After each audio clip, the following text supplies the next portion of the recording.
संसद में चर्चा का विषय था राष्ट्रपति के अभिभाषण का, लेकिन चर्चा हो रही है उन किताबों की जिनका राष्ट्रपति के अभिभाषण से दूर दूर तक कोई लेना देना नहीं है।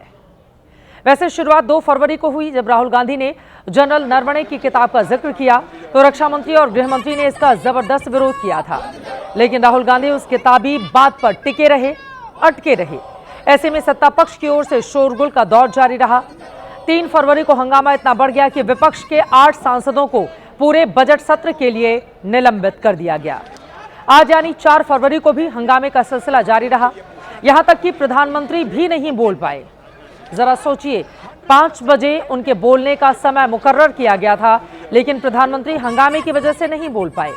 ऐसे में संसद के अंदर से बाहर तक विपक्ष और सत्ता पक्ष अब आमने सामने है। कांग्रेस की ओर से बीजेपी सांसद निशिकांत दुबे को भी निलंबित करने की मांग की जा रही है।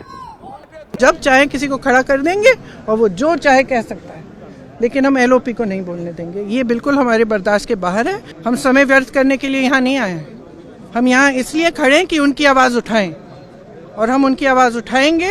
और हमारे एलओपी को जब तक बोलने नहीं दिया जाएगा तब तक हम इनको भी नहीं बोलने देंगे। ये राहुल गांधी के रवैये के कारण राहुल गांधी जिस ढंग से कल बयान दे रहे थे, हमें हंसी आ रही थी कि अहंकार भरा बयान। संसद में दोनों तरफ से किताब युद्ध जारी है।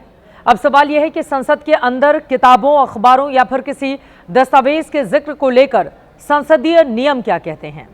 इसे जनहित में हमने लोकसभा के पूर्व महासचिव पीडीटी आचार्य से समझने की कोशिश की है। उन्होंने क्या जानकारी दी, आप गौर से सुने। कोई भी मेंबर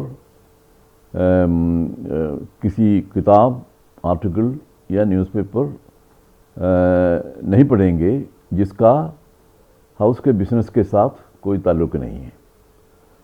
तो इसका सीधा मतलब ये है, जो अखबार हो या बुक हो या कोई आर्टिकल हो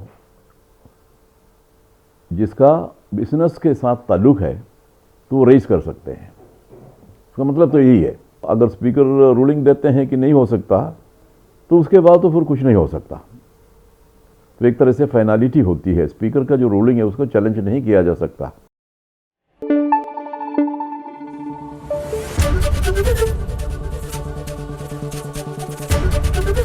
एबीपी न्यूज़ आपको रखे आगे।